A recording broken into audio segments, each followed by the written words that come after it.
Hello aspirants, I'm Amit Naroli, Faculty of Polity, Constitution and Governance. Done my Masters in Political Science from Delhi University and LLB from Allahabad University. I have been teaching and mentoring UPSC aspirants for the past 8 years. At BANO IAS, I will be teaching polity, constitutions and governance. I will be discussing the concept related to polity, concept related to governance. The discussion will be followed by dictations so that you can make class notes. In this class, we will be also discussing the PYQs related to prelims and mains and also having a doubt session classes. So please join banoias foundation course and give wings to your preparations.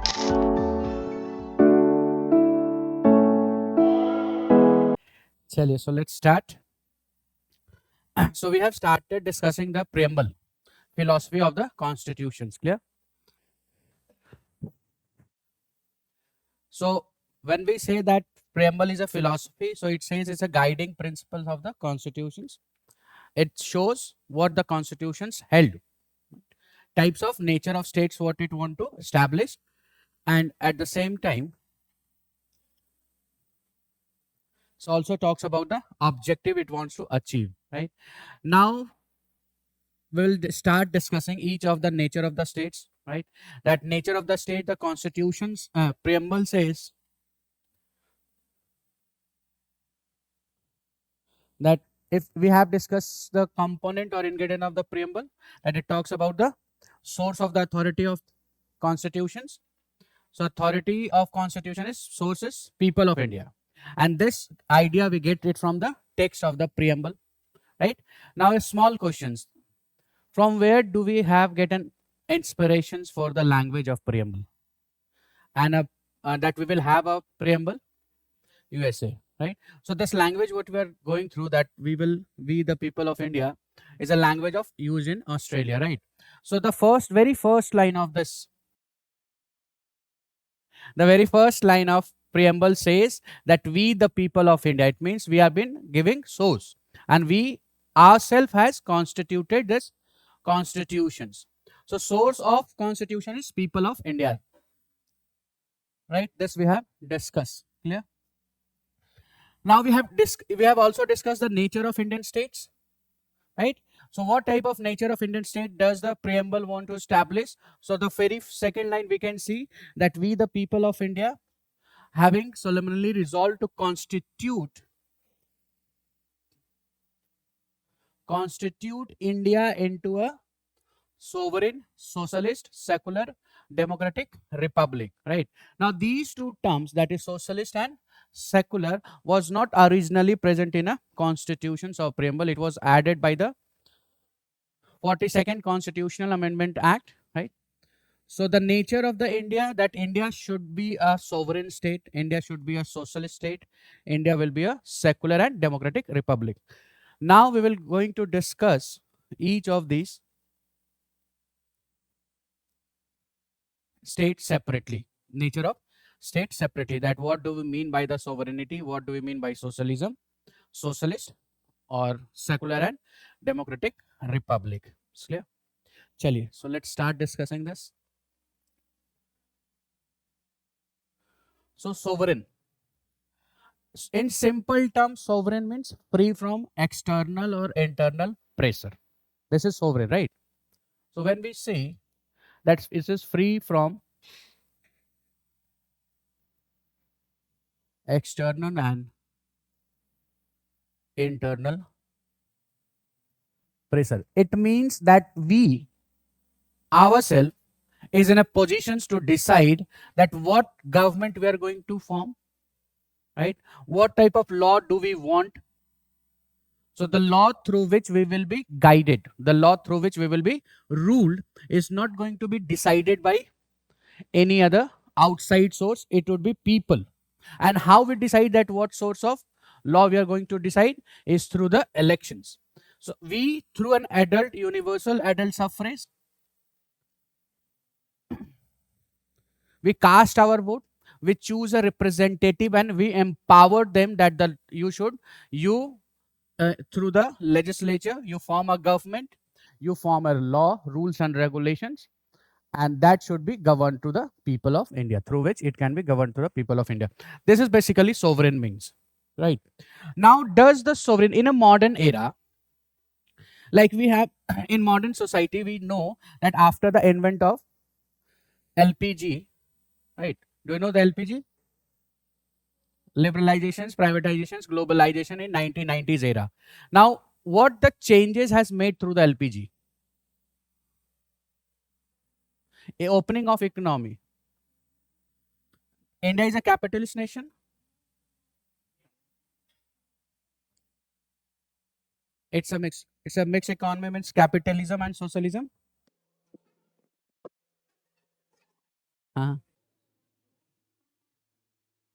So capitalism.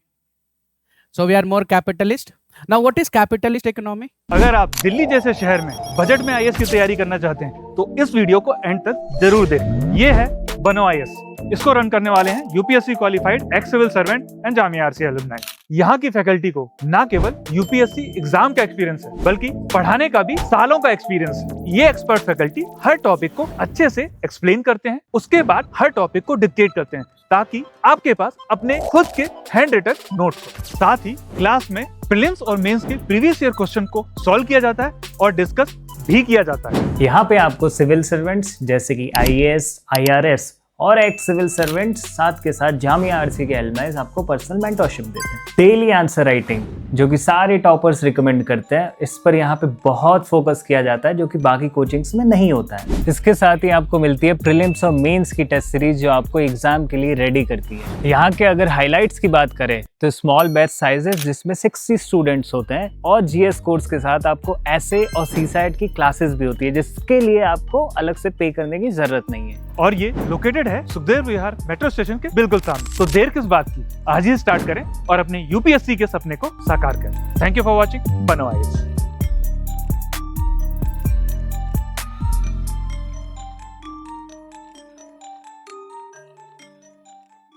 Profit making, ये तो government railway profit making company है तो it doesn't mean that it is a capitalist company. I'm asking that you said that we move towards the capitalist economy. So what does the capitalist economy means when we laissez-faire, the policy of laissez-faire? It means the market will be driven. The economy is a market-driven economy. Do you have a market-driven economy? There is no control of government. In everything we have a inflation is also government driven. Inflation is also, it's, see, we can say capitalist economy where the government has no role or a minimal role in controlling the market. Do we have a CPI, consumer price index? Yes or no? What is the role of CPI? Not a Communist Party of India, that's consumer protection.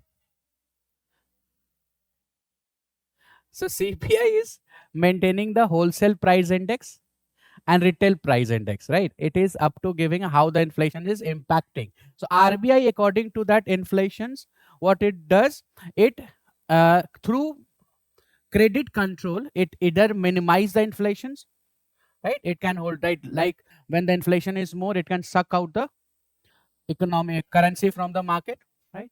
So we are not moving towards capitalist economy, though we have a mixed economy that we will discuss in the socialist economy. Now what I want to ask here is, by the advent of the LPG, when our boundary has been open, now after the, see, one of the major factor of this liberalization policy is that now each and every nation is interdependent on other nations.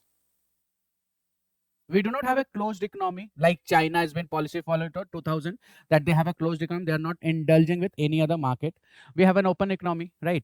It means open boundary. It means now we are dependent more on other nations for the other substance, like for fuel, for oil, petroleum. We have to depend on other nations, right? For other nations is going to dependent on us for the other materials. So this is an interdependent. Now, in this interdependent scenario, there would be some nation who is a powerful, like America, Russia, Europe. There would be some minimum nations, or they have a less power. Many nations. So, can we say in this scenarios of modern era, by after the advent of LPG, India has lost its sovereignty? It means it has given to the pressure of international pressure. There's like WTO. WTO, one of the organization, yes or no? Where they have to comply with the norms. So does India has given up its sovereignty in terms of indulging or adhering to the rules of a WTO or international organizations? There are many international organizations like ASEAN, and then Quad, right? So can we say that India has lost its sovereignty? No. So this is now the questions pattern in the exam will not be that what is sovereignty. Give examples. So the questions we're asking in this form that in a current scenarios, while the countries or the nations were forming a groups forum. Now in this, what is the status of an sovereignty of a nations? Right? To understand it, we need to understand two things. That the Supreme Court in its judgment said that if any international law which is to be implemented in nation, if that international law is not an impurge or is not imbalancing or violating any municipal law, then it is not considered as a loss of sovereignty. Are you getting my point? Like suppose there is you can understand one thing, that India has come up with one of the law, that the Data Protection Act, but Supreme Court has rejected that act, nullified that act, right? But WTO has pressurized to implement the Data Protection Act in India. That has not been still implemented in India because the Supreme Court has nullified that act and it said that it is against the constitutionality of India. So India is now in this era, we can say, is not giving up its sovereignty, rather it is indulging in a partnership. Are you getting my point? For example, we can see that when there is a war in Russia and Ukraine, so European and US and European nations have put pressure on India to have sanction on Russia and does not indulge into any kind of trade with Russia. Because they have claimed that indulging with the trade with Russia, it means they have been sourcing the war, financing the war. But India has given it a response that we have a different kind of relations, we follow a different kind of relations with the international order, and it is up to the India to keep up relations with any nation or not. That is known as an Panchshil. Panchshil, that is an objective of foreign policies of this Nehru. Are you getting my point? Non-alignment, NAM. Do you have it about the NAM? Non-alignment. This was in you can say it come up. This idea was with the Nehru's idea, who said that during the Cold War, after the Second World War, during Cold War. So when every nation is taking part, either being part of Europe, they're going with the US, or they are going with the socialist, that is Russia. So India has chosen the middle path of a Buddhism, right? Which says that salvation through the middle path. So India has opted for the middle path, that we are not going to indulge or we are not going to participate or aligned with neither with the US nor with the Russia. But we will be free. Any member who come to join a NAM will be free to decide whether they want to keep relation with Russia or US or with the both. So this NAM is known as at that time as a third front, third align, because there are two bipolar world was there, Russia and US. This NAM has given an option to many nations to go to take a middle path and have a relations with both of the nations. So this shows through this policies, Panchshil, NAM, right, and the recent policies of India, this all shows that India is not giving up its sovereignty. Are you getting my point? Yes or no? Now to understand sovereignty in a different manner, we can understand that when the India is framing its constitution, there was a very hot debate came up in Constituent Assembly that whether we need to keep our membership with the British Commonwealth or not. So India has not decided, though India has decided to cut off its all relations with the or allegiance, loyalty from the Queen, because we have opted for the Republican nations, right? So we as a nations, we had decided, the founding father has decided that India should sever all its relations with the crown. We are not going to show any loyalty towards the crown, but we will have another arrangements with the Commonwealth where we will consider Commonwealth as a grouping without considering the monarch as a head. So in the Commonwealth, the India has opted that still we will continue with the Commonwealth without showing allegiance towards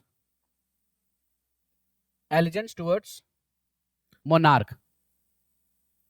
And due to this activities of India, the nomenclature of British Commonwealth was changed and it came to be known as a Commonwealth nations, where the Commonwealth has to change its structure and made it that anyone wants to join the Commonwealth can join without giving an allegiance or showing loyalty towards the monarch. Through this, India has shown its capability of being a sovereign, that still we will be in a relations with those. We do not have, after independence, after constitutions was framed, we do not cut off our all relations from the Europe, but we have kept with relations with Europe in terms of trade, but on our own conditions. Are you getting my point? So this is sovereignty in today's terms means in the context of India. So we need to understand the sovereignty in current scenarios. Is this clear? Any doubt? Anyone? Right? So write down sovereignty. Sovereign. Now we are, see, give heading. Main heading should be nature of Indian states. Under that, we will discuss the 5 nature of Indian states. So first is sovereign. Have you written the component of the preamble? This nature of the and objective or take it. So we're discussing nature of Indian state. The first is sovereign. It means an independent authority of a state. It means sovereign means an independent authority of a state, which means, or that is legislature has a power to legislate. Legislature has the power to legislate on any subject, and that is not subject to the control of,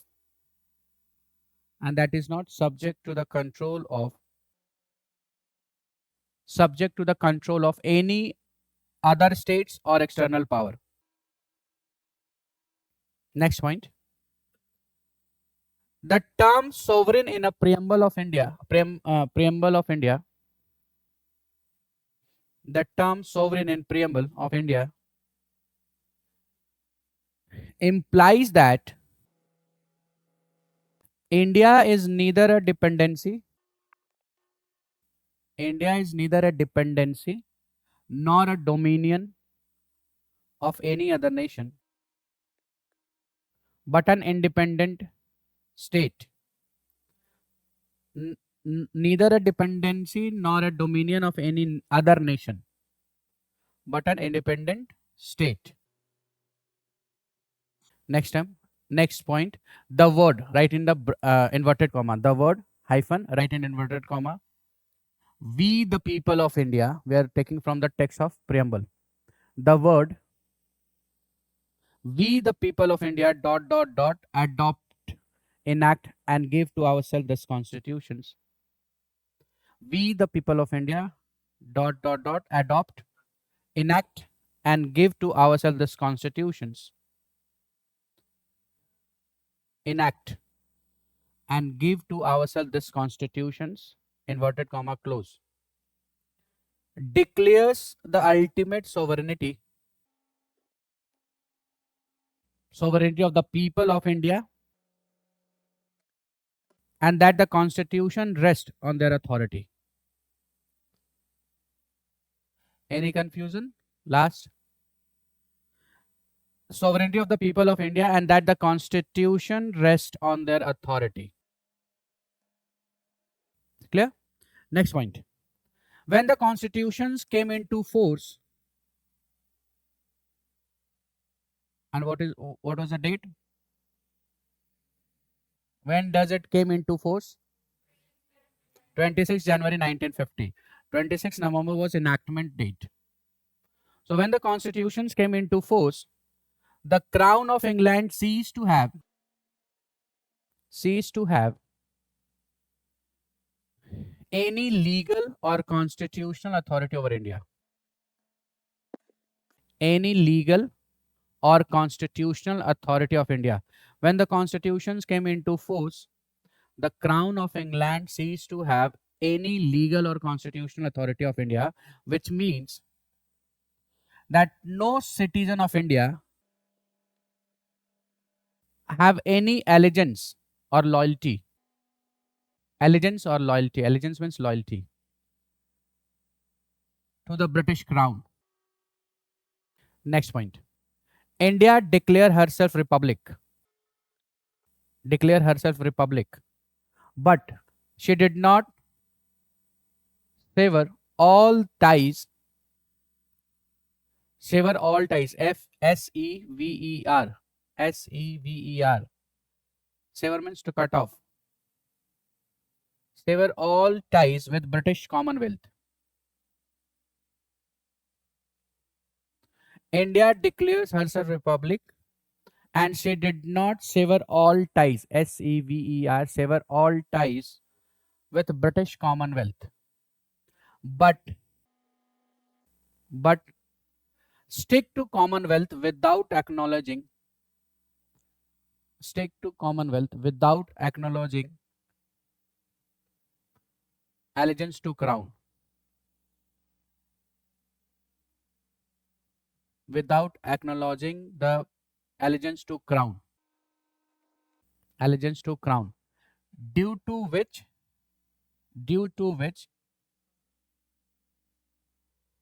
British Commonwealth culminated into free association.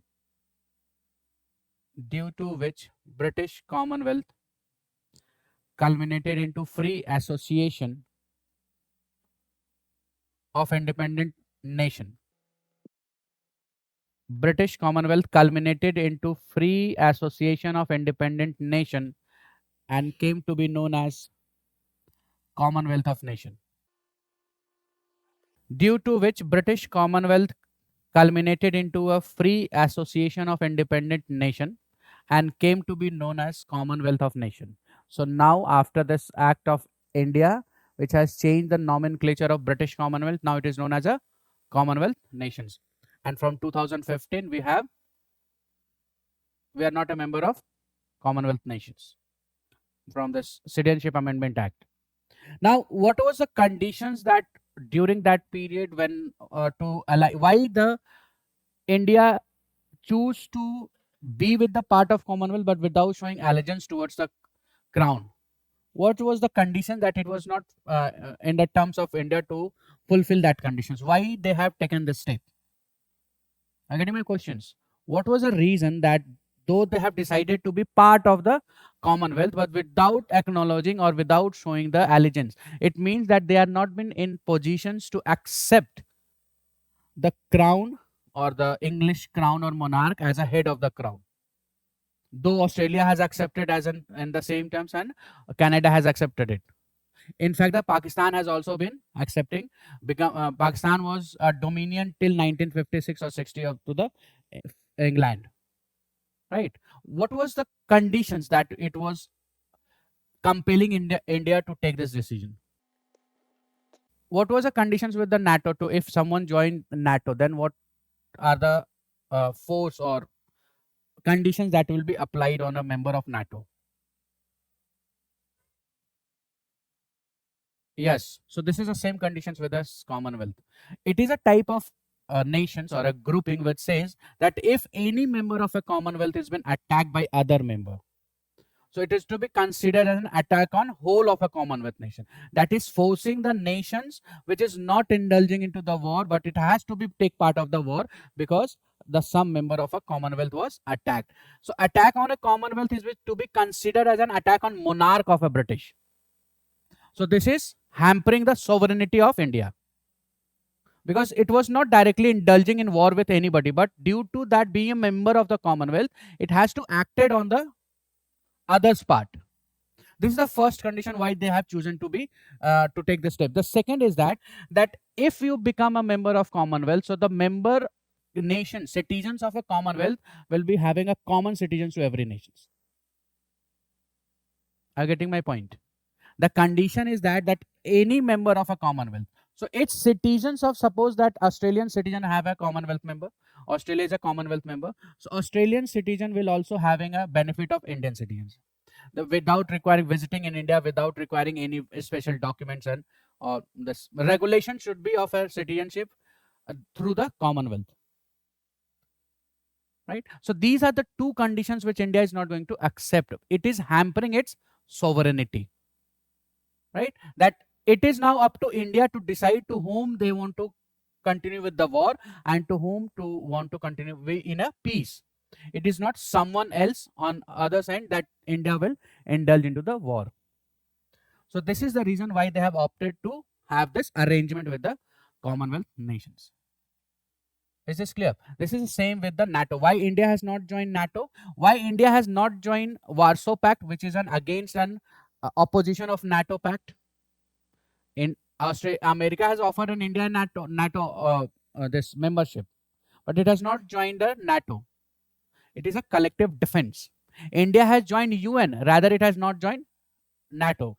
UN is a collective defense mechanism, whereas a NATO is a collective offense mechanism, attack, collectively attacking on someone, whereas a UN is considered as a collective defense mechanism.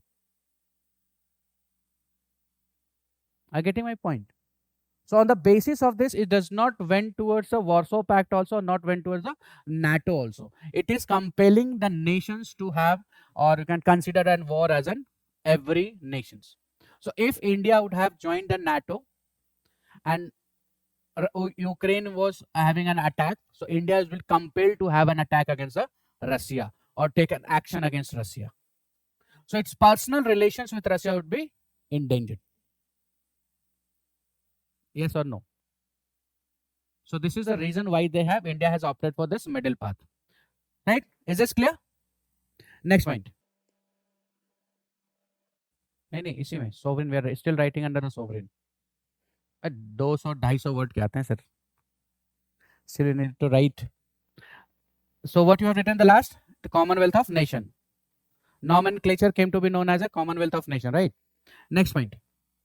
India accepted crown only as a symbolic head of Commonwealth. India accepted crown only as symbolic head of Commonwealth and having no claim to the allegiance of symbolic head of Commonwealth and having no claim to the allegiance of citizen of India, to the allegiance of or loyalty to of the citizen of India. Next point. Decision at Commonwealth Conference. Decision at Commonwealth Conference will not be binding on India. Will not be binding on India. And having no claim to the allegiance of citizen of India. Decision at Commonwealth Conference will not be binding on India. Because India has chosen that to be part of not surrendering its sovereignty. So it means whatever the decision taken at a Commonwealth Conference will not be binding on India. Rather, they have the other arrangements with the Commonwealth who have chosen monarch as their real head, like Australia, Canada. So they will having the binding forces, but India will not having a binding force because of the nature it has established initially with the Commonwealth. So whatever the decisions taken in the conference is not binding, is not implied on India. It is up to the India's decisions whether they want to continue it or not. So decision at a Commonwealth Conference will not be binding on India, and no treaty with a foreign power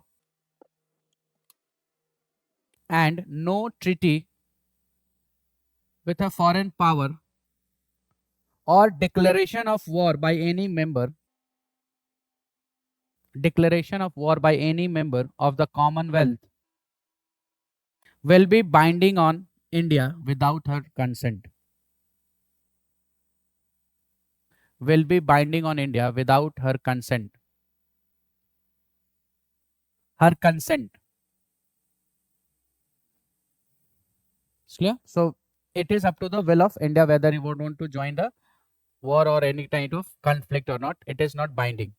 Next point. Hence, this voluntarily association of India. Hence, this voluntarily association of India with the Commonwealth does not affect her sovereignty. Hence, this voluntarily association of India with the Commonwealth does not affect her sovereignty. Does not affect her sovereignty to any extent. To any extent. And it would be open to India. And it would be open to India to cut off that association at any time. To cut off association at any time. It's clear? Next point. India's pledge to contribute. Change the paragraph. India's pledge to contribute. Write in inverted comma.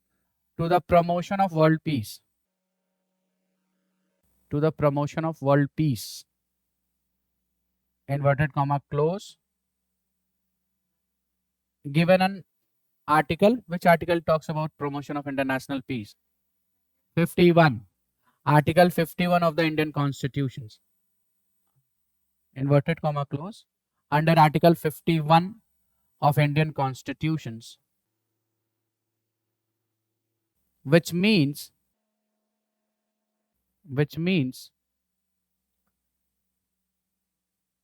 India shall endeavors to promote international peace and security. India shall endeavors. E and DEA. VOUR. Endeavor. To promote international peace and security. Comma. Maintain just and honorable relations. Just and honorable relations between nations. Between nations. Comma. Foster respect for international laws. Respect for international laws and treaty obligation in dealing with. Treaty and obligation. And treaty obligation in dealing. Foster respect for international law and treaty obligation in the dealing of organized people with one another. Clear? Write down cases related to sovereign. First is Vishakha versus State of Rajasthan, 1997. First case is Vishakha versus State of Rajasthan, 1997. Supreme Court held that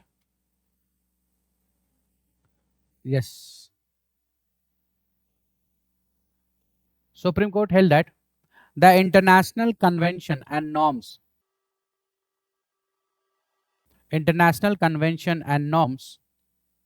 can be read into them in the absence of read into them in the absence of enacted domestic law occupying the field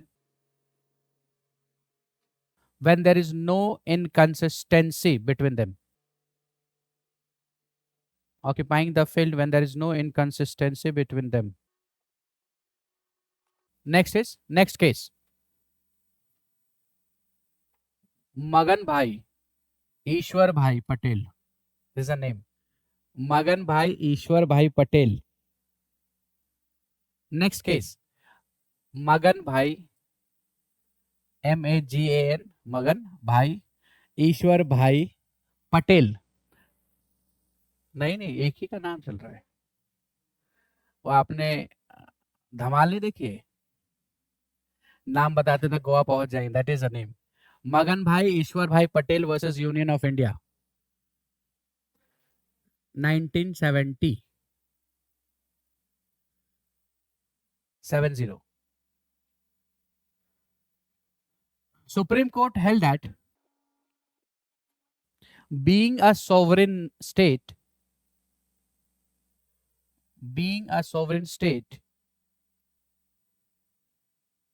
India is free from any type of external control.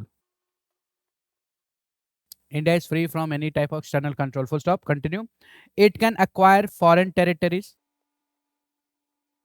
and, if necessary,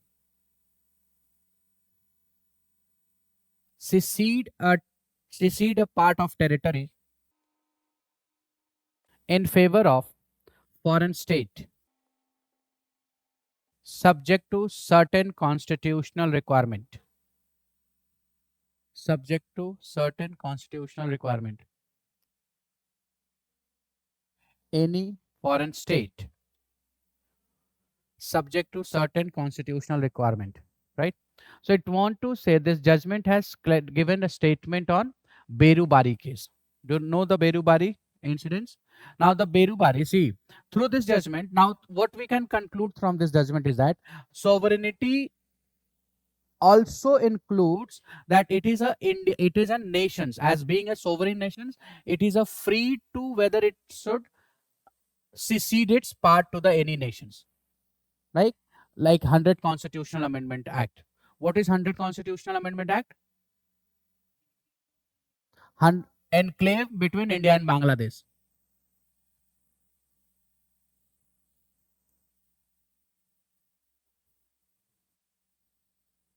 Right? So it says that if it wants to secede a territory, that has to be done through the constitutional mechanisms. So it has seceded an enclave to the Bangladesh, that is to the Berubari. So Berubari is a case where a small enclave that has to be claimed by the Pakistan, and that has been settled between the Indira and Noon agreement. They have decided that we should resolve this dispute that came in the Supreme Court, that it claimed that India does not have an authority to secede its territory, where the Supreme Court said that being a sovereign nation, India is free to either it can secede its territory or it can take any territory into its own territory. Foreign territories can be taken into its, indulge into its, or merge into its territory. It is one of the concept of sovereignty. So seceding and territory does not mean that India has lost its sovereignty. But this cessation of a territory should be through the constitutional remedies or provisions. It means that has to be done through the amendments to the constitutions. So that is 100 Constitutional Amendment Act came, through which it has been decided that the enclave between the India and Bangladesh will be exchanged. Right? So it says the disputed territory. So disputed territory, yes, India can secede a disputed territory, yes. But through what mechanism? Through the constitutional amendments. Without amending the constitution, it cannot secede a disputed territory. But what about the land boundary disputes? India and China, there is a boundary disputes. India, Nepal, again there is a boundary disputes of Kalapani, related to the Kalapani, right? Then India, Pakistan have a land boundary disputes. So Supreme Court says that when it wants to settle the territory disputes, that has to be settled through the constitutional amendment. It means only the legislature, parliament is empowered to give effect to the resolutions to the disputes, which is territorial disputes. But if the land boundary dispute has to be done, it is to be done through the executive action. Example is Kacha Thivu. Have you heard about the Kacha Thivu? It is a territory which is a disputed land between the Sri Lanka and India, which was transferred to the Sri Lanka. So that is a land dispute. That is a boundary dispute. So whenever a boundary dispute has to be resolved through the resolutions of a dispute related to boundary, that is to be dispute resolution through the executive actions. So no need to have an legislations to indulge into it. But whenever a questions arises related to the transfer of a territory or acquiring a territory into it, that is to be done through the constitutional amendment or mechanism. What this statement has been, or this judgment in a Ishwar Bhai Patel said, the Supreme Court. Is this clear? Now this we will discuss in the part first. Kacha Thivu and how the Sikkim become a part of an India. Is this clear? Any doubt?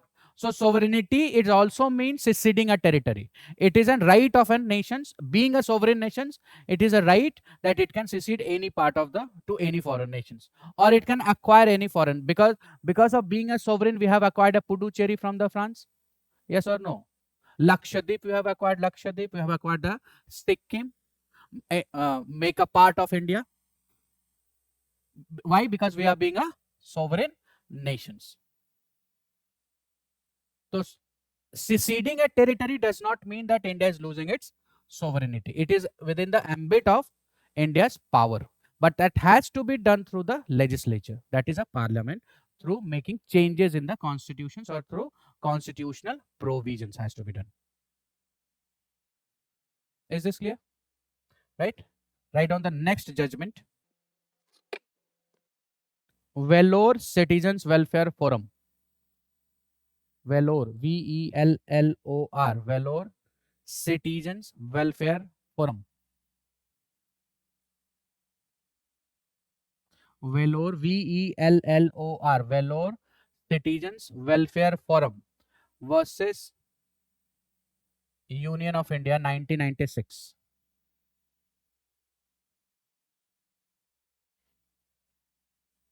Supreme Court observed that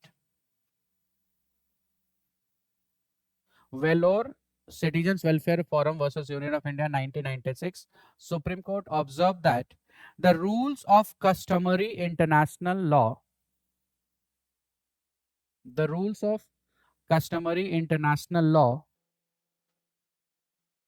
what is customary law?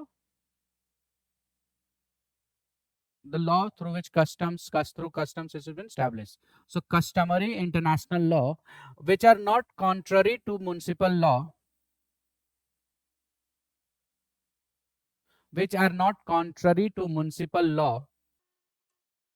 shall be deemed to have been incorporated,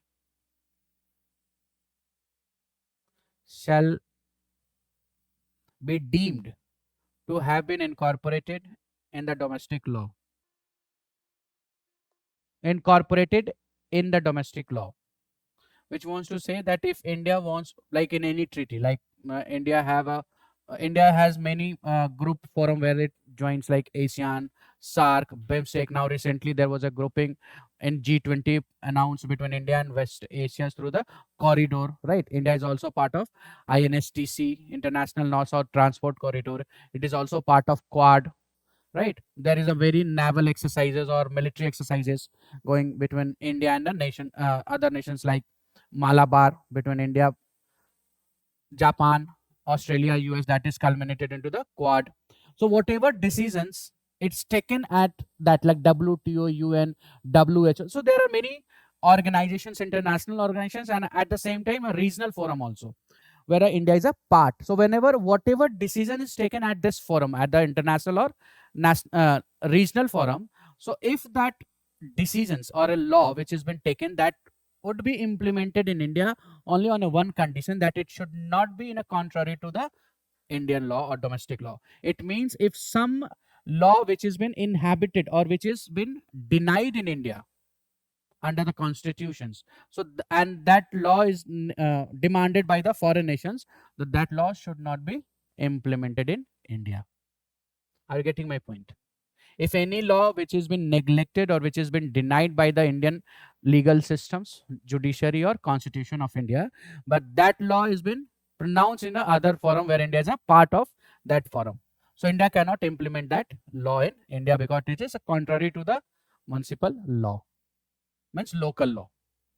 Municipal law means local law, right? Example is Data Protection Act, IT Act 66A. Are you getting my point? It's clear? So this is sovereignty means to India.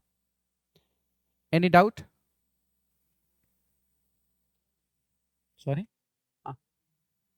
हाँ कौन से दो? Yes. That is related. जैसे NATO की हम बात कर ले या कॉमनवेल्थ की बात कर ले.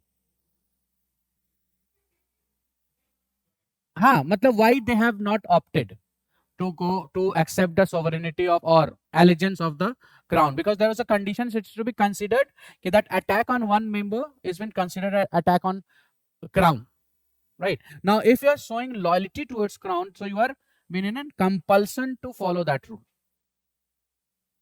You have not, you suppose that Russia attack Britain is a part of Commonwealth.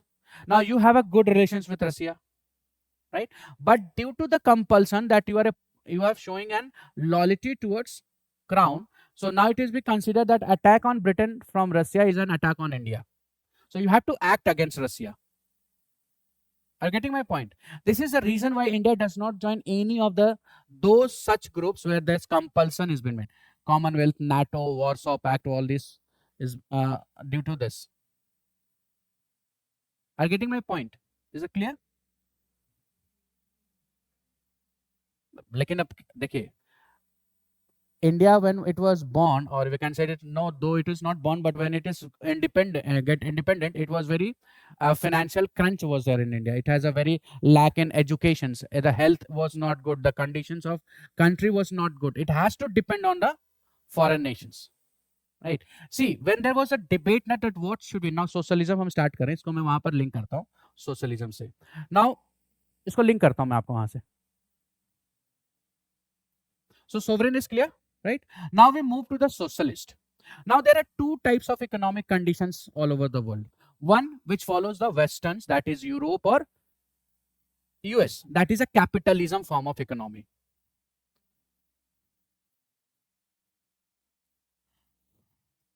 Now capitalism form of economy means free market, which is also known as laissez faire. ये शायद हमने कभी डिस्कस किया है, ये laissez faire डिस्कस किया है शायद, right? किया है ना? Yes. So free market means laissez faire. Now what does this mean? That the government has no control on the product in its productions, in its setting the prices of that market or that product. That all depends or all will be decided by the market. This is a capitalist economy, right? Now the second type of economy is socialist economy. Now for example of the capitalist economy, we all know USA and Europe. Major nation of the European follows the capitalist. Britain, England, they are the capitalist economy. They run through the capitalism, a businessman. The economy is open to the market. There is no control of government to control or to decide the productions and manufacturing of either of the product. This is clear. Now the second type of market or an economy, if you see, please. Second type of is a socialist economy, where it means that all the means of productions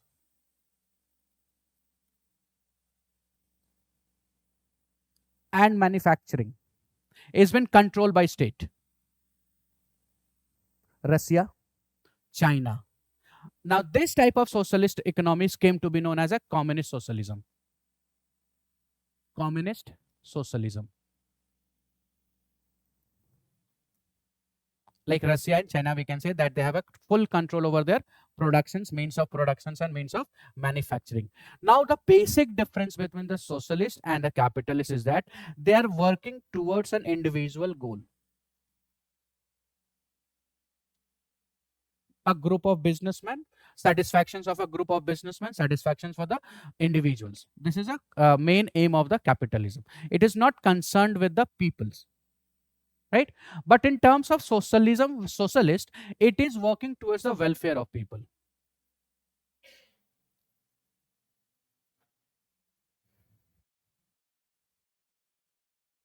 Are you getting my point? right? So there are two types of economy: capitalist and socialist economy. Capitalist economy, where working towards an individual's or a group interest to satisfy the group of certain groups, few groups interest to be satisfied through the market economy. Whereas in the socialist economy, the government is working towards, आप लोगों की बात क्यों नहीं खत्म हो रही है? चेंज कर लीजिए seat. The government was working towards providing the substance, the welfareness of the people, right?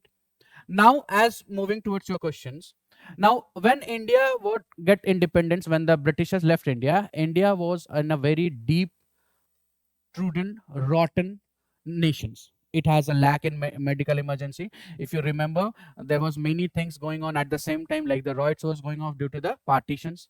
Bengal famine was there, right? The broke off this cholera was broke out there, right? So there are many things has been going on, right? Now the major challenge for that independence, or you can say the politicians of that time, whether to move towards the form of total capitalist economy, because to run a company or to run a country, it is required that there should be an economy. बिना पैसे का आप country run नहीं कर सकते हैं. Whether education is the 20%, where the more majority of the populations, 80 to 90% of the population were under the below poverty line, need to provide them the roti, kapda, makan. Yes or no? So this is a condition. So what now? There is again the debate in the country was during that period, during the assembly period, whether to move towards capitalism or whether to move towards a Gandhian principle. Now, what is a Gandhian principle? So he said we should strengthen the rural economy. असली भारत गांव में बसता है. This was a statement by the Gandhiji, right? Related to this. He said self-sufficiency. He said we should move towards a rural economy. Now, our nations where we are majorly focused, we are majorly been dependent highly on the other nations. We do not have a machineries. We are lacking in the industrial revolutions. We are lacking in educations. We are lacking in expertise. We are lacking in health also. We are lacking in. We have a very huge burden of illiteracy, which is not a suitable conditions to move towards a self-sufficiency or moving towards a rural economy. What the China has it, but they have a complete control. We have a democracy, they have a communism over there. So they do not have, so we do not have a complete control. We need to focus on more of the people's society or welfareness. So because of this, we do not choose to be a Gandhian principles. But at the same time, we should not also opt for the capitalism, because once we opted for the capitalism, we would again, there is a danger to be fall into the prey of a Western or European nations. What still or recently we have come out from that capitalism or colonialism. Due to the capitalism, the Britain has colonized the whole world. Are you getting my point? So because of this, we have opted for the third type. In a socialism, we have opted for another type of socialism that is known as democratic socialism. Now, as we know that socialism has a communist point where all the means of productions and manufacturing were to be controlled by the government. It means it is the government who will decide that what will be the production and how much the productions will be done and who will control the manufacturing, like China and Russia. But instead of that, India has come up with the new theory that is an amalgamation of capitalism and socialism, which is known as a democratic socialism, which also we known as a PPP model, private public partnership, known as a mixed economy. Now, what does this means? So India has opted for mixed economy. It means that India does not have a fully control of, that is nationalizations. It does not nationalize all the means of product and manufacturing of the nations. Rather, it has opened the space for the private player to come into the picture and work in hand to hand, but within the ambit of the law created by the constitution, that is to be followed by constitutions. Now it is clear. Okay? So this is what socialism means. Now Indian socialism is up to the providing a welfare to the nations. Now it has against a different thing, that when we talk about the communist socialisms, where we have seen that total control, nationalizations of all the means of productions and manufacturing into the control of state. But India has opted for democratic socialism, so it does not neglect the private property. It means it allowed the private to control that property, but within a limited, it has started a ceiling of the property, making a the limitations that you cannot hold beyond that limitations. You are eligible to hold a private property, but you cannot go beyond that property. Jamindari system. The first constitutional amendment act which came into 1951 was against the Jamindari system. K. Kumarappa was a committee who suggested that India should opt for the abolition of Jamindari system. 9th schedule was added through that amendment. We will discuss in the fundamental right. So it means they have allowed, they do not completely neglected the competence or holding a private property, but they allowed, but with the conditions that this private property should be used for the welfare of people.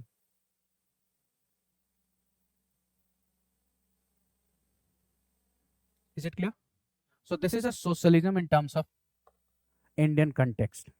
So it does not opted for capitalism, neither it has opted for communist socialism, which was prevailed at that time in, though Nehru was a very prominent towards the socialism, he was attracted to a socialism.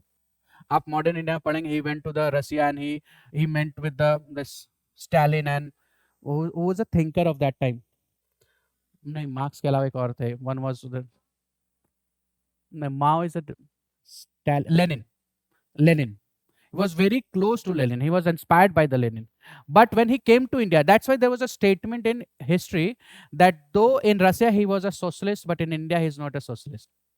Nehru, when he came in India, he opted for this democratic socialism, where he says that because finance is necessary to run a country, or a huge country where diversifications in terms of state landforms, diversification in terms of regionalism, diversifications in terms of language, religion, everything. So we need a currency, we need a finance to run, economy to run the country.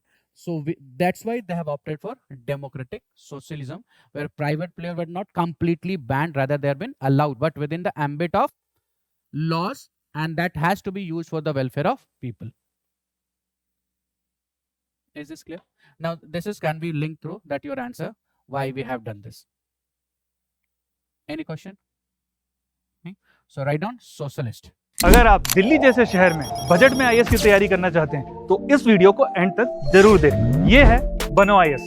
इसको run करने वाले हैं UPSC qualified ex civil servant and Jamia RCA alumni. यहाँ की faculty को ना केवल UPSC exam का एक्सपीरियंस है, बल्कि पढ़ाने का भी सालों का एक्सपीरियंस है। ये एक्सपर्ट फैकल्टी हर टॉपिक को अच्छे से एक्सप्लेन करते हैं, उसके बाद हर टॉपिक को डिक्टेट करते हैं, ताकि आपके पास अपने खुद के हैंड रिटन नोट्स हो। साथ ही क्लास में प्रीलिम्स और मेंस के प्रीवियस ईयर क्वेश्चन को सॉल्व किया जाता है और डिस्कस भी किया जाता है। यहाँ पे आपको सिविल सर्वेंट्स जैसे कि आईएएस, आईआरएस और एक्स सिविल सर्वेंट्स साथ के साथ जामिया आरसीए के एलुमनाइज आपको पर्सनल मेंटरशिप देते हैं। डेली आंसर राइटिंग जो कि सारे टॉपर्स रिकमेंड करते हैं, इस पर यहाँ पे बहुत फोकस किया जाता है, जो कि बाकी कोचिंग्स में नहीं होता है। इसके साथ ही आपको मिलती है प्रीलिम्स और मेंस की टेस्ट सीरीज, जो आपको एग्जाम के लिए रेडी करती है। यहाँ के अगर हाईलाइट्स की बात करें तो स्मॉल बैच साइजेस जिसमें 60 स्टूडेंट्स होते हैं, और जीएस कोर्स के साथ आपको एसे और सीसैट की क्लासेस भी होती है, जिसके लिए आपको अलग से पे करने की जरूरत नहीं है। और ये लोकेटेड है सुखदेव विहार मेट्रो स्टेशन के बिल्कुल सामने। तो देर किस बात की, आज ही स्टार्ट करें और अपने यूपीएससी के सपने को साकार करें। थैंक यू फॉर वॉचिंग बनो IAS.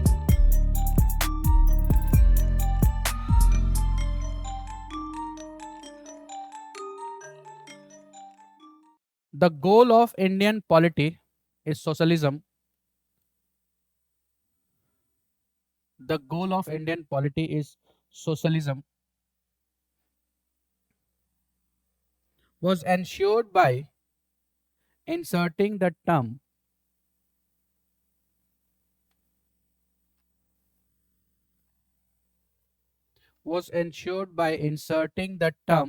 socialism inverted comma in the preamble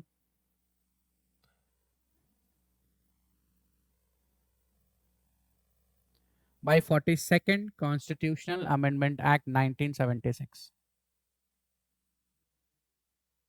by the 42nd Constitutional Amendment Act 1976. Which committee has suggested for the 42nd Constitutional Amendment Act? The committee which was formed by the government, and the committee has suggested that we should come up with this, not the 42nd, but amend the constitutions in a heavily. Yes, Swan Singh committee. So 42nd Constitutional Amendment Act was a product of Swan Singh advice. ये लिखना नहीं है, just for the sake of knowledge. Next, the term socialism, which was inserted, spell out expressly the high ideals of socialism. Spell out expressly the high ideals of socialism. High ideals of socialism. The socialism envisaged by the Indian Constitution. Next point. The socialism envisaged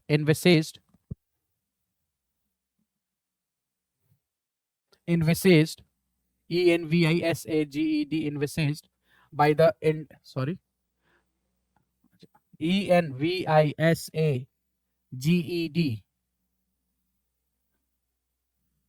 पहले एक का तो demand करो पूरा.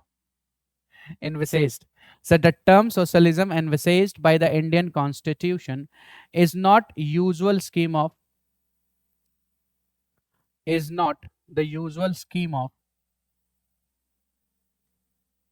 state socialism, also known as communist socialism, comma, which involves nationalization of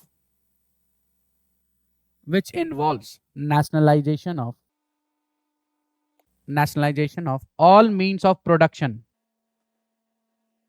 and the abolition of private property, or which involves nationalization of all means of production and abolition of private property. So this type of socialism Indian Constitution does not allow. Next point. The Supreme Court has observed that the socialism which is envisaged by Indian Constitution, the Supreme Court has observed that the socialism which envisaged by the Indian Constitution has its principal aim is to eliminate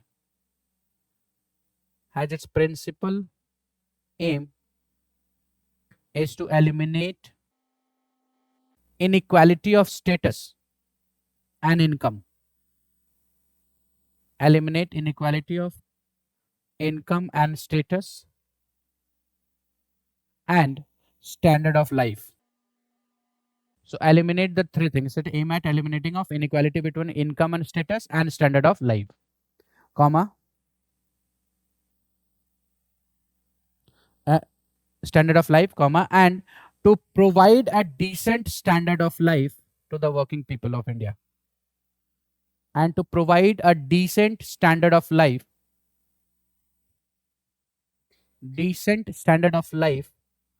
to the working people of India. Full stop. Now go through this line, right? Now tell me that this socialism is a responsibility of whom and by which part of the constitutions it has been dealing with? State. Yes, DPSP. We are providing a high standard of living. We are providing of equal pay for equal work. We are providing an equal status and opportunity. That is a responsibility of the state to provide its citizens. Right now, how this is the way how you need to link and one topic from the other to understand the whole concept of constitutions. Next point. The Indian Constitution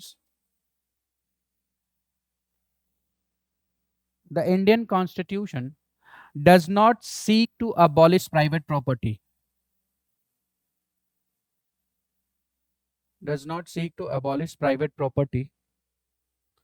Altogether, but seek to put it under restraint. put it under restraint, under control, so that restraint means control, so that it may be used in the interest of nation, so that it may be used in the interest of nation. It's clear? So these 2 points what you have written is clubbed together known as a democratic socialism. हमने 2 point लिखे ना अभी, right? So what you can write? So India follows a brand of democratic socialism. India follows a brand of democratic. Why we do not follow the communist socialisms? The communist socialism says that there should be a fully control of an state. Now consider this point, that as being an independent nations, rotten nations, for the 200 years we have been completely devastated with our resources. We are lacking in resources, we are lacking in education, we are lacking in technology also, right? So now state can have, now state is not up to that time of states to provide all the necessity substance to the individuals, because they have lacking in the finances, so they are not in a capable to provide all the necessity standard of living or all jobs or educations to the people of India. आज भी नहीं मिलता है, क्या कर सकते थे? See, you need to understand this. ऐसा नहीं कि आज भी नहीं मिलता है. That is not because of the policy, that is because of the implementations. We need to understand the differences. ऐसा नहीं कि government is not making any policies. The implementation is major problem. Road accident इसलिए नहीं होती है कि government policy नहीं बना रही है, या रोड पे ट्रैफिक लाइट नहीं है, या फिर रोड पे ब्रेकर्स नहीं है. रोड एक्सीडेंट्स क्यों होती है? इम्प्लीमेंटेशंस नहीं है. Driving without gear, driving without helmet, driving without proper gear, that is one of the issues of. हाँ, रोड में गड्ढों की वजह से भी एक्सीडेंट होती है, I can understand. So but there is something that implementation is a major problem. Now अगर हम कम्युनिस्ट सोशलिज्म कर लेते हैं जैसे चाइना ने किया. Now we need to understand that China has a traditions of a communist policy, but India follows a democracy since its inceptions. From we have opted for a democratic democracy where each one of the people will be listened by the government. Right now, it is up to the responsibility of the government कि उनको सभी कुछ provide करना. Each resources has to be given to everyone. Now India being a rotten for 200 years and it is lacking in resources, वो rural economy से वो resource को generate नहीं कर पाएगी, वो इकोनॉमी जनरेट नहीं कर सकती. या तो आप सेल्फ सफिशिएंट हो, आपके पास प्रोडक्शंस खुद का हो, आपके पास मैन्युफैक्चरिंग मशीन्स हो, आप इन्वेंट कर रहे हो, आप साइंस में you have been in far in science also, so then you can become a self sufficient, then you can have a control. So now what is the other options? Either we should go to the capitalism, जहाँ सब कुछ economic इसके भरोसे छोड़ दे, in the market, which is again we will fall into the prey of the European जो हमने 200 साल किया. So to avoid the situations, what they have come about, कि we will have a control, certain department of manufacturing or production still under the control of an government. There is no private players were allowed. Space industries, defense industries, वहाँ railways. Railways में भी still the railways, though some private players were there, but only limited to the platforms and that, not to the related to manufacturing. So still certain sections were under the control of government. So because of this, that lacking the resources and demand was high, we are not becoming a self-sufficient. ये हमें और भी 200 साल पीछे और लेके चला जाता. हो सकता था कि डिमांड ऐसा होता कि we would be broken in many pieces. Because आज जो कंडीशंस है जो आप देख रहे हो वही कंडीशंस उस समय प्रिवेल थी. कुछ एरियाज उस समय बहुत डेवलप थे, जैसे जो बिजनेस क्लास में थे, मुंबई, उस समय तो महाराष्ट्र था नहीं, that was a Mumbai, Madras, right. But certain area still is depriving. Assam, North State was still, that period was under the deprivations. Orissa, Bihar, Bengal. So it has to manage that how the one state should be used the resource of one state to the another in development. Yeah, it is a democratic socialism means and mixed economy. नहीं, Gandhi does not provide. नहीं तो वो तो simple उन्होंने कहा कि पूरे control सरकार का भी नहीं हो, क्या आप रूरल में चले जाइए, खेती कीजिए, अपने आप को सेल्फ सफिशिएंट बनाइए, और फिर उसके हिसाब से आप वो आपको इंडस्ट्री की जरूरत नहीं है, आपको सुख सुविधा की जरूरत नहीं है। Is a completely in favour of rural economy. It is a blend of capitalism and socialism, जहां आप प्राइवेट प्लेयर्स प्राइवेट प्रॉपर्टीज को भी मना तो नहीं कर रहे, you are not denying the right to have a private property, but you are regulating it. You can not use against the interest of nations, that private property should be used in the welfare. Bhoodan movement अगर आपने पढ़ा हो शायद। So all these like बहुत सारे cases मैं आपको बताऊं, गोलकनाथ, केशवनंदा भारती के, Shankari Prasad, this all related to the private property cases. Are you getting my point?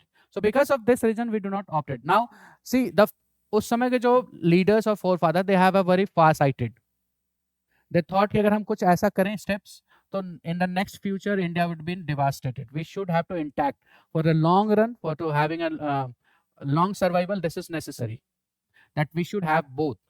We should also allow the private player, that they should also, like Tata, the one of the major industrialists, like, and then Birla was also there. So there are many industrialists. We have also now जब आप international relations में देखेंगे तो there we have also taken help from the Russia to establish many industrializations. Bokaro BTPS, Bokaro thermal power station, that has been established.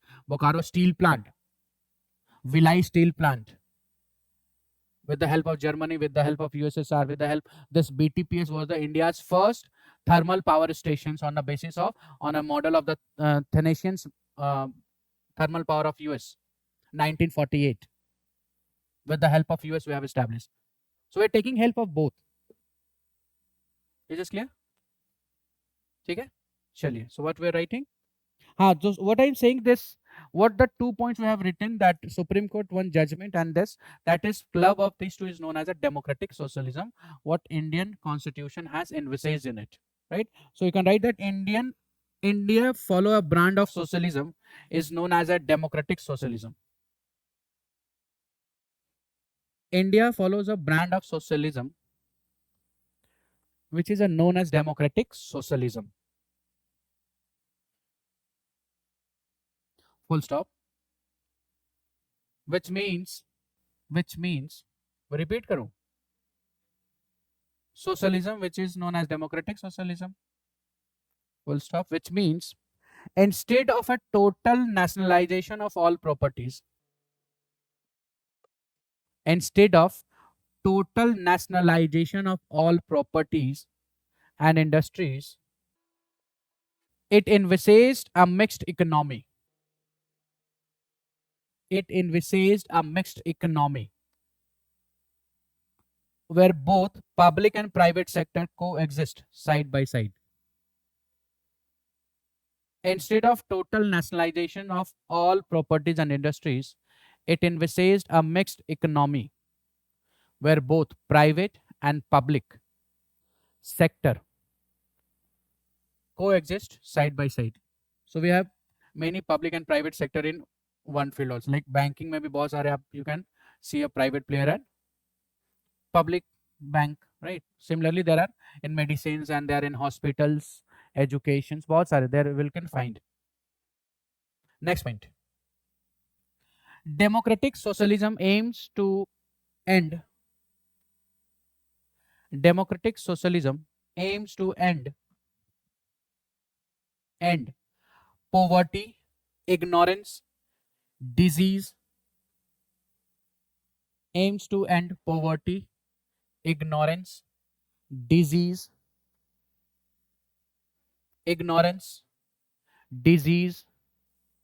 and inequality of opportunity, and inequality of opportunities. Full stop. This socialist concept ought to be implemented in the true spirit of the constitutions. true spirit of the constitutions. It's clear? So this is socialism. Now give a small heading under socialism. From a socialist pattern of society to socialism. From a socialist pattern of society to socialism. What is socialist pattern of society? Okay.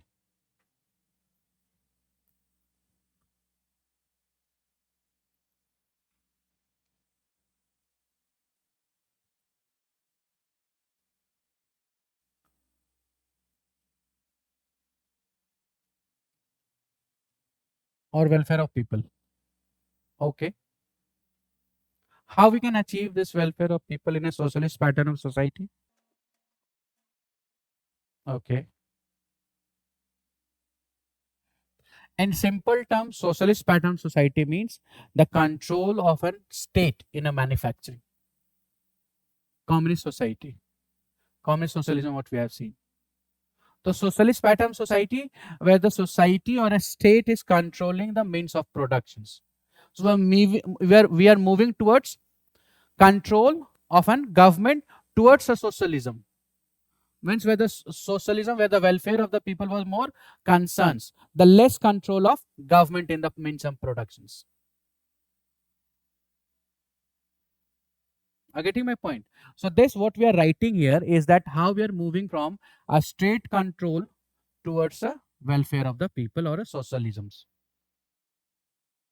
Okay? Yes or no? Right? So write down.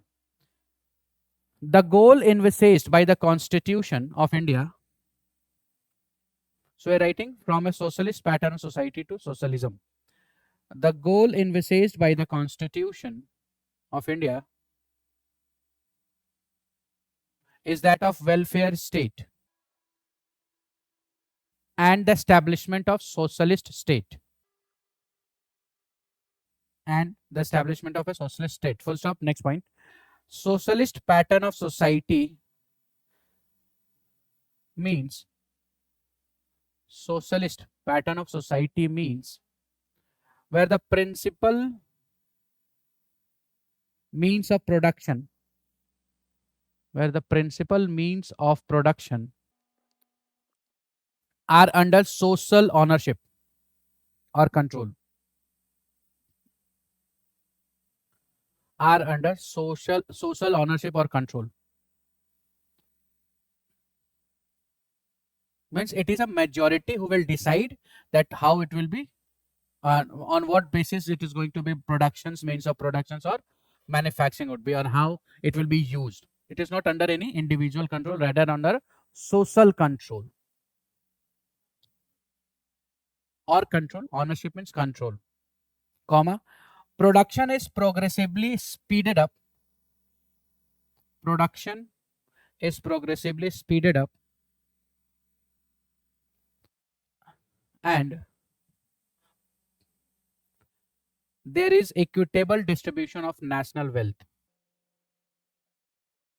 Production is progressively speeded up and there is equitable distribution of national wealth. Next point. Supreme Court has observed that the socialism aim is to eliminate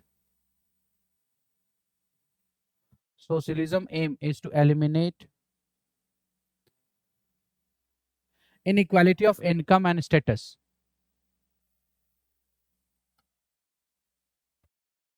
Eliminate inequality of income and status and standard of life, and to provide a decent standard of life to the working people.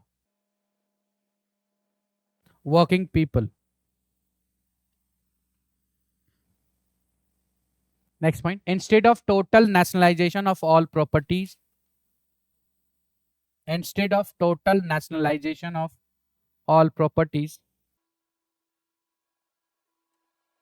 it envisaged a mixed economy, but aims at offering equal opportunity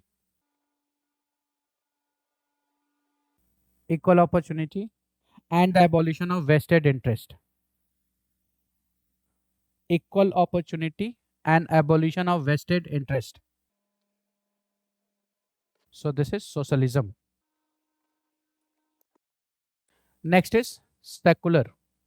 This was also added through the 42nd Constitutional Amendment Act 1976. And India follows a positive form of secularism.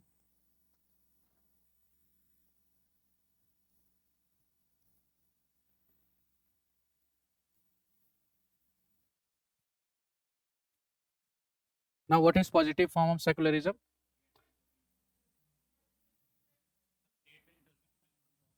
Yes. So there is a positive form of secularism. It means there would be a negative form of secularism. So negative form of secularism is also known as Western form of secularism.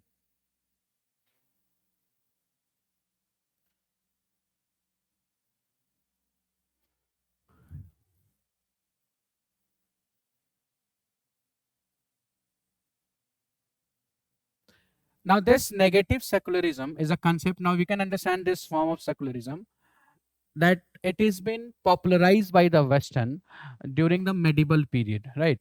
Now they are been known as an state or Catholic state or church state, because church was a head of a ruling of state, where the seat of a state or a head of the state was seated in a church. Now there was a time came when dispute arises between the ruler and the church. So now they have decided by mutually that the church and the state should be apart, and they do not should indulge or interfere in each other of the affairs. So religious portion of the state went to the church.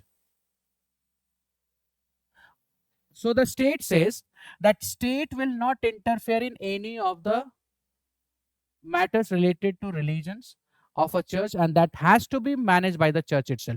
But this church has to be within the ambit of law formed by the state. So church cannot go beyond the laws, rules and regulations or a constitution of a nation, of a state. So it cannot move beyond that. But it has a complete independence. So we can say that the church and a state has a complete separations.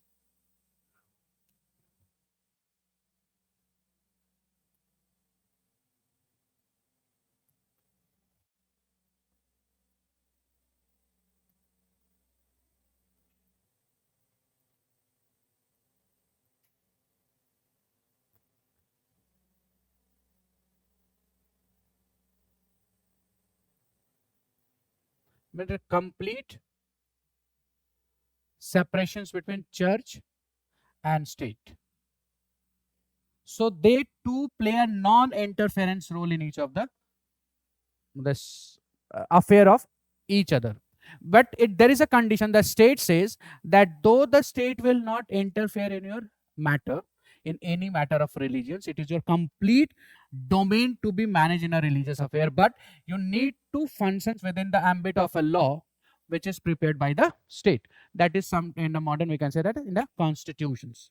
So the church has to be within a constitutional framework, right?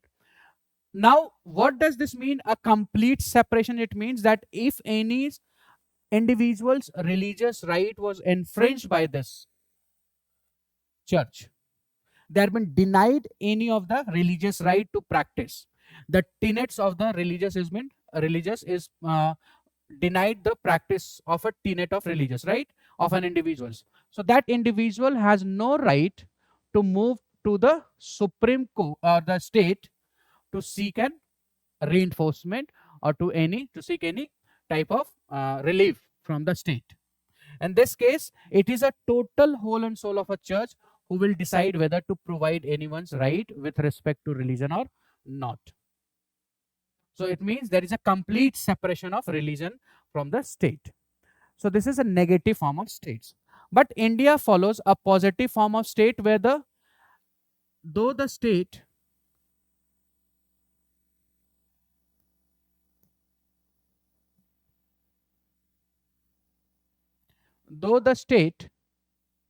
does not have indulgence into the individual relations of with the religion of an individuals or professions of an individual religions. The state will not going to interfere unless and until there thus individual religion is disbalancing the harmony of the society, right? So it means India follows a principal distance concept. What does this mean? It means that state is not going to interfere in individuals' sphere of freedom of religion unless and until the enjoyment of individual religion is hampering the others' right of the individuals. So in that case, if this is happening, then state will interfere in the religious matter. If not, then state is not going to interfere. So it means that state in India is not encouraging nor discouraging to with respect to the religion. It is not giving patronize to any particular religion. So because of this, it is known as a positive form of secularism where individuals were given right. What does it mean? It means that suppose that example we can take a Sabrimala case, Haji Ali case, right? Teen Talaq case, or we can say that this hijab case. They have been denied through the religious practice of a teenage, right? So they went to the state. The second refresh, or we can say that this rehabilitations, or that is not the correct term. The term is to reinforcement of their right. So the state has interfered in the matter of individual religions. Why? Because it is disturbing the harmony of the society. It is neglecting one section of the society. It's negation of rights. Are you getting my point or not? Right? So in that case, it has interfered in the matter and it has restored the rights. So in the positive form of state, we can say that India in this format, India is securing religion in two ways. First, intra-religion and inter-religion.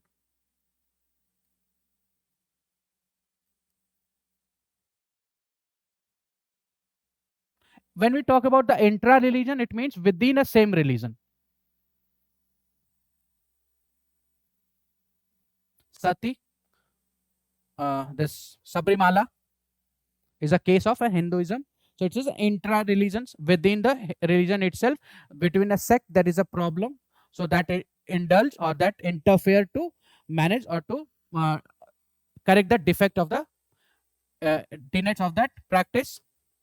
In the inter-religions, when there is a problem between the two religions,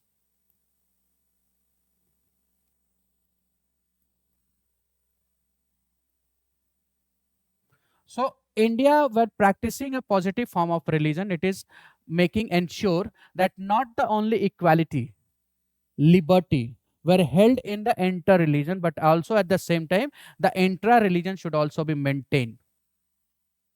So in this, we can see the hijab case, we can see this Haji Ali case, we can see this Sabrimala case, triple talaq case. This is a case where an women in a one particular religions, under the religions, they have been denied of their right of equality. Article 14, Article 21, which has been restored by the state through indulging into that matter. So this is how the Indian set of secularism is different from the Western set of secularism. So where the complete difference is between them. Now that will come under the inter-religions. Intra religions within the religions, within some inter religion, जहां दो religions के बीच में problem हो रही है, possessions निकालने में कहीं पत्थर चल रहा है, कहीं ये हो रहा है, that is inter religion. So we can see that will indulge into the when state will come into the picture. अभी वो एक नू केस हुआ था इन द हरियाणा, नू वायलेंस, राइट? वो बजरंगबली का पोजीशंस में they have thrown the stone. Inter religion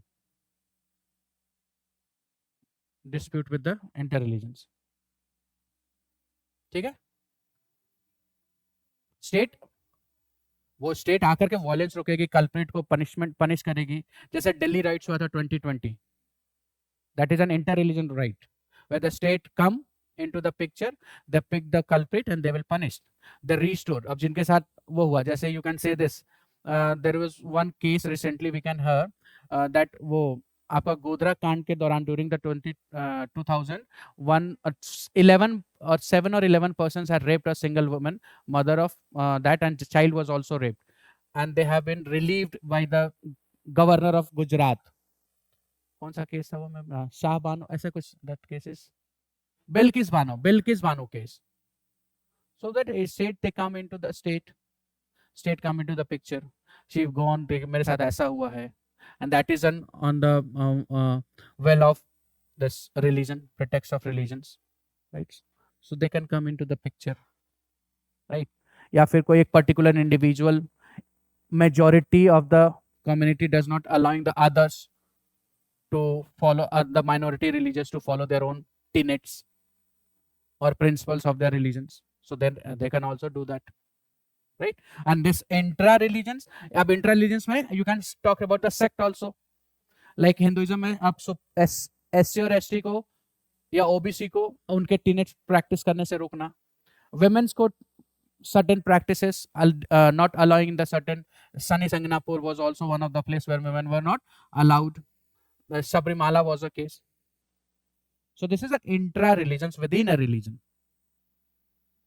So this is a difference of Indian and Western secularism, where India is been, though it is not, through this we can say that India is not encouraging any individuals, nor it is discouraging anyone to follow. The constitution has provided them to each and every individuals to follow their own religions.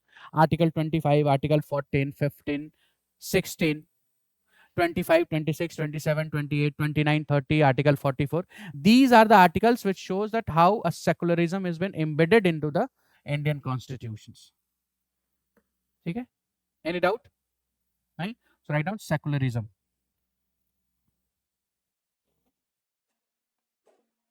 The secular objective of a state has been specifically expressed.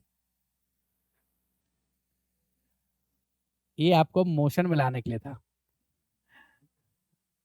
Newton's first law. The secular objective of the state. The secular Newton first law लिखना नहीं है. That secular objective of the state has been specifically expressed or explicitly expressed by inserting the term secular in the preamble. Secular in the preamble by 42nd Constitutional Amendment Act 1976.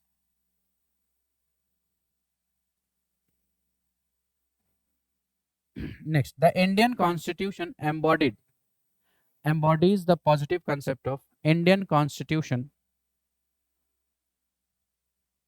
Indian Constitution embodies the positive EMBODIES embodies the positive concept of secularism. Concept of secularism, which means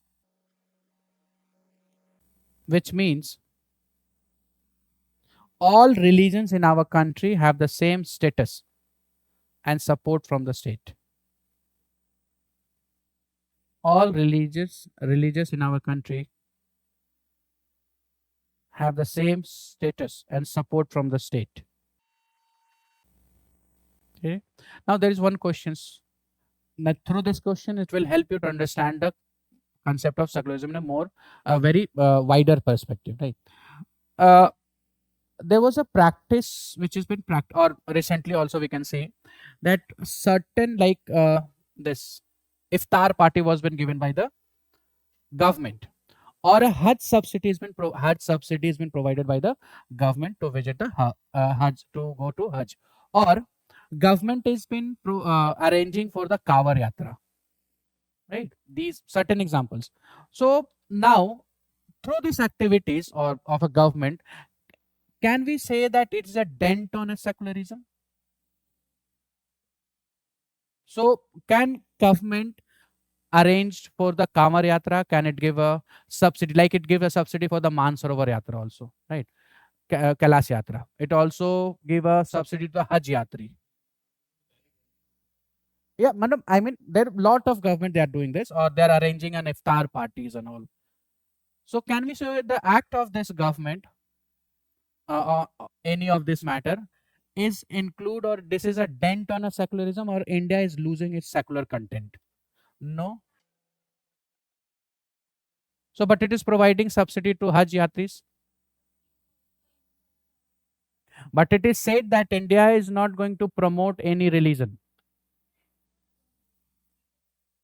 By giving a subsidy to any in particular religions for a, like Hajj or Kailash Mansarovar, it is kind of promoting, it is expanding the, promoting means what? Expenditure incurred on the public money. Yes or no? All these activities required an amount of money, and where does it the government draws money? That is a public money. Are you getting my point? So it means that the government indulging in these type of activities, it's also showing or inclining towards, or it is aparting from the secularism. Yes, I know that India does not follow, but India also does not follow to promote any religion. यही तो मैं कह रहा हूँ ना, government कर रही है ना. So I'm asking, does it means that, देखिए, this is my question, does this mean that the government is aparting from secularism because using a public money in promotions? आप कैलाश मानसरोवर यात्रा का हज ये सब्सिडी बात कर लें या हज की सब्सिडी बात कर लें, promoting one of the religion, either providing for a Kamar Yatra or this what we can iftar parties is also means that using a public money. एक करके हाँ, that is, this is an essential. I know that this is an essential tenet, so they are free. But why state is indulging in this? हाँ वो, but India में complete suppression नहीं है ना. एक मिनट झगड़ना नहीं, सिर्फ डिबेट करनी है. This will let you to understand the better concept of secularism. एक मिनट आ रहा हूँ. Okay, he has also point. Do you agree with his point? क्या लिखा है? ऐसा लिखा है. ऐसा कहाँ लिखा है गवर्नमेंट प्रोवाइड कर सकती है मनी? फिर तो ये डिबेट ही नहीं होता. नहीं, political motive, that's why we are studying ना. हम कॉन्स्टिट्यूशंस भी पढ़ रहे हैं और पॉलिटी भी पढ़ रहे हैं. तो इसका इम्प्लीकेशंस अगर ये कर रही है कुछ पार्टीज, चाहे वो बीजेपी कर रही हो या कांग्रेस कर रही हो, I am not talking about any particular, when I am saying that some party is doing, तो it means that it is aparting from secularism. अच्छा, आप कह रहे हैं कि tenet is, it is essential tenets, तो there are some ethics also in atheist in the country also. अब उनके भी टीनेट्स होंगे कुछ. एथिस्ट के भी तो, they do not believe in God, they do not believe in religion. So someone is obligated to be religious. तो फिर वो भी तो चॉइस है ना, वो फिर आप कैसे बोल रहे हैं obliged नहीं है? See, this debate was settled by the Supreme Court by giving an statement related to this. हाँ, it is not against the religion, it is up to the state to provide this. Now, when it will be against the secularism, we need to understand this. आपको मिला? तो मैं भी तो, आप तो कह रहे थे गवर्नमेंट यूज कर सकती है. स्टेट प्रमोट कर सकते हैं रिलीजन? प्रमोट तो नहीं कर सकते religion. Now to settle this, that there is a judgment by the Supreme Court. Now what the Supreme Court said, now this judgment was related to the subsidy to Hajj Yatris. Now what they said, that if now suppose, we need to understand this thing. यहाँ देखिए एक चीज है, we have a consolidated fund of India. Yes or no? What does this mean? A specific fund, consolidated fund, is a kind of specific fund which has been kept aside for the welfare and to run the country. We can say that this is specific fund, right? Similarly, there is a contingency fund of India. It is also a specific fund for in case of exigencies, if there is an emergency, you can use it, right? Now, if if the government would have maintained any specific fund for any particular religion, try to understand this. If government would have managed any specific fund for a particular religion or for a religion, and then it would have spent from the specific fund, it would against the secularism. Are you getting my point? But government is spending from where? From there is no specific fund for any religion. The government does not maintain कि हम एक fund बनाते हैं for the Islamic or for the Hinduism or Sikh or you can say this Christians or Buddhism. There is no specific fund. All that activities where the promotions of giving anyone subsidies related to Hajj or giving subsidies related to Kailash Mansarovar or arranging an iftar party or arranging for this Kawad Yatras, that's all is to be done through the common fund. So it is this as the disposal of the government. This is at the disposal of the legislature. As we know, this consolidated fund of India is at the disposal of legislature. Through the authorization of parliament, only the government can use this fund, right? Then by using this fund, they can subsidize. So it means that they can do only with the permission of parliament. But it would be against the secularism, or India would have become an unsecular nation if they have a specific fund with respect to any religion. आप इसको ऐसे समझिए कि if suppose you have a fund related to some specific task, कि आपने 1000 rupees रखे book खरीदने को, specifically you have kept that fund, but आप उसमें 500 निकालते हैं पिज्जा के लिए, this is crime. Yes or no? But आप अपने पूरे फंड में से ही अच्छा इसमें से बुक भी लेनी है पिज्जा भी खानी है, तो that is not going to be counted as a crime. You have done because you have a holistic fund.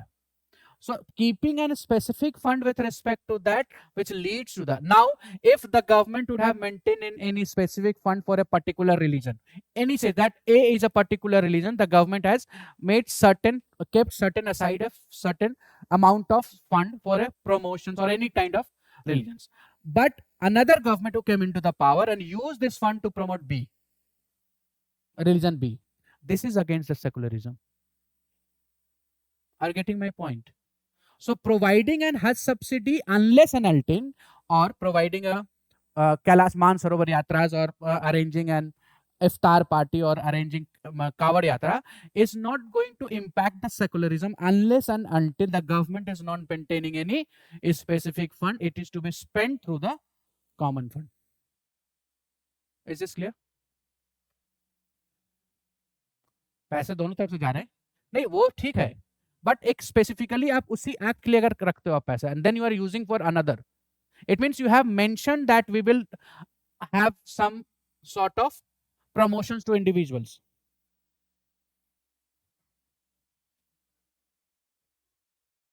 इसको आप ऐसे समझिए, आप दो भाई हैं, एक फंड पापा ने स्पेशली आपके स्टडी के लिए रखा है और एक कॉमन फंड है. अब जब भाई की शादी हो रही है तो आपके स्टडी के पैसे से अगर उसमें वो लगाते हैं, it means it is doing injustice to you. Try to understand this.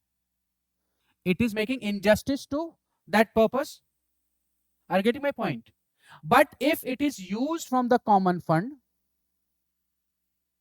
that is not, it means it is meant for everyone. Common fund is meant for everyone. And as a being of Indian positive form of secularism, it is the government who can provide those who are not in a capable of doing something. If someone wants to visit, someone wants to go to Kailash Mansarovar, due to the financial constraint, if he do not go, so the government can provide, चलो ठीक है हम आपको help करते हैं, to Hajj, okay we will help you. Financial constraint अगर है problem तो, that is been done through the common fund, not through a specific fund. A specific fund अगर हम create करते हैं किसी चीज के लिए, it means कि हम किसी ना किसी को deny कर रहे हैं, उसमें से अगर हम किसी और act के लिए use करेंगे तब. Are you getting my point? If you are using this fund for the promotions or for any kind of activities of a religion, and instead of using this we use for B, it means it is doing injustice to that particular religion जिसके लिए हमने specifically वो बना रखा है. Are you getting my point or not? ये तो ऐसा कुछ है ही नहीं सिस्टम में, तो क्यों सोशल हार्मनी को, ऐसा है ही नहीं सिस्टम में क्या, रथ यात्रा। तो फिर अगर 5 साल के बाद फिर इलेक्शन होगा क्या? नहीं नहीं, मैं कह रहा हूं चलिए हम ऐसा कर भी लेते हैं, ओके नॉट एन इश्यूज। तो उसको पावर में आने के लिए एक मेजोरिटी चाहिए, और मान लीजिए वो लेकर के भी आती है, वो कर भी देती है, तो next year they have to fight an elections, बात की बात है। तो फिर तो गवर्नमेंट आएगी ना, तो फिर उसके बाद उस पर केस, इसी वजह से तो ये हज यात्री सब्सिडी केस हुई थी सुप्रीम कोर्ट में। Now this is, you need to understand how this check and balance is working. आप एक भी कंसेप्ट को अलग मत छोड़िए, don't indulge into the politics, indulge in this कि आप, you need to understand how judiciary is checking the actions of, आप जब गवर्नमेंट की बात कर रहे हो तो आप एग्जीक्यूटिव की बात कर रहे हो, लेजिस्लेचर की बात नहीं करो, because legislature means a parliament where both the government and oppositions are indulged into formations of rules and regulations. But you said the government do this, means executive is doing this. There is a judiciary to check their actions. Yes or no? This is how separation of power with the check and balance is active in India. How this working?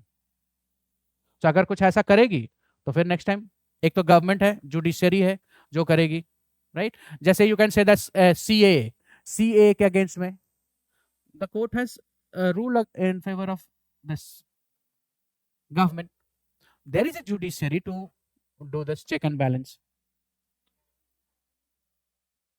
हाँ, वही मैं कह रहा हूँ कि अगर मान लीजिए, this is, we need to understand this concept clearly that anything can be done, और whether it is doing executive performing this act और a legislative performing this act, there is an always a concept of separation power with check and balance. एक organisation है जो इनके activities को check कर रही है, वो चैलेंज हो रहा है, तो वो फेवर, इस रूल किसने दिया?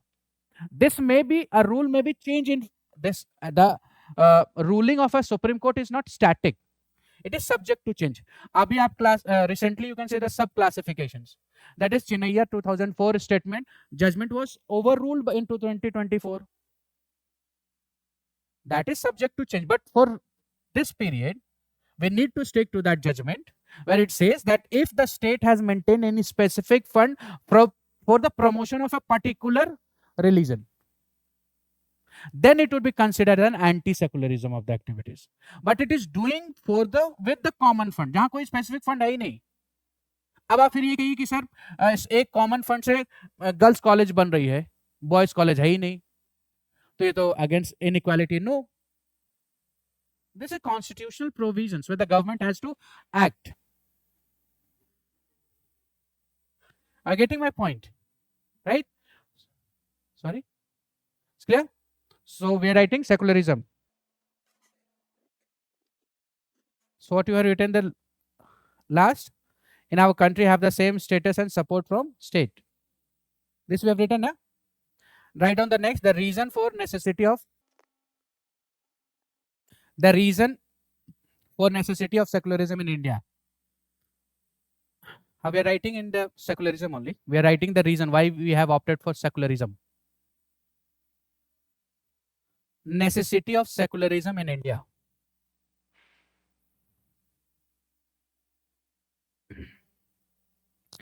India being a heterogeneous society, comma or full stop, continue the point. The idea of India as a secular state, the idea of India as a secular state has been challenged by states like Pakistan, full stop. Next, India may be subjected to international propaganda. This is a continuation of the point. We are writing the reasons. India has may be subjected to international propaganda like terrorism. International propaganda, that is terrorism from ISIS, ISI, Islamic State of Iran and Syria, ISIS, Iraq and Syria, ISIS, then this type of organizations who has been acting on a basis of religions attacking on the other. So due to this, we need a secular state that majority should not get influenced. Next point.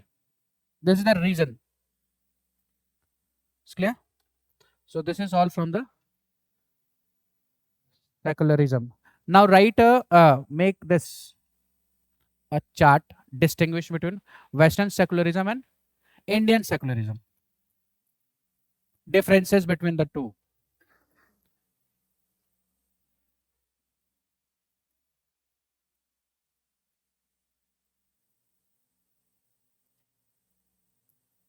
This is positive and this is negative. So under Western secularism, and through these differences, we can understand the Indian secularism, how it is a positive and how it is different from the Western secularisms. So right in the Western secularism, state and religion has a separate sphere of its own. State and religion. We are writing in Western. That is negative secularism. State and religion has a separate sphere of its own. Sphere of its own. SPHERE of its own, with independent jurisdiction.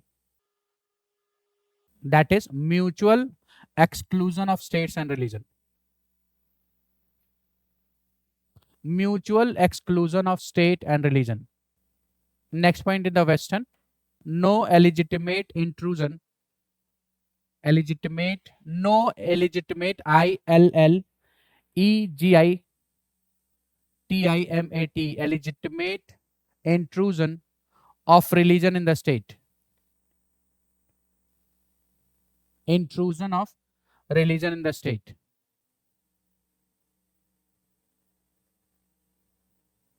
Next, the state cannot aid any religious institutions. The state cannot aid any religious institutions. Aid, AID, means help religious institutions. Next, the state cannot hinder the activities of religious communities. Cannot hinder the activities of religious communities as long religious communities, as long as they are within the broad limit set up by law of land. Broad limit set up by law of the land. Next point. This model interprets freedom and equality. This model, negative or Western concept of secularism, interpret freedom and equality in an individualistic manner. Freedom and equality in an individualistic manner. Individualistic manner. Full stop. Continue. Which means it consider religion as a private matter. Which means it considered religion as a private matter. Next point. There is a little scope for community-based rights. There is little scope for community-based rights or minority rights with respect to religion. For community-based rights or minority rights in terms of religion or with respect to religion. So this is Western secularism. Little scope for community-based rights or minority rights with respect to religion. So Western secularism is related, concerned with the individualistic manner, individual rights. अगर आप दिल्ली जैसे शहर में budget में IAS की तैयारी करना चाहते हैं तो इस वीडियो को एंड तक जरूर देखें। ये है बनो आईएएस।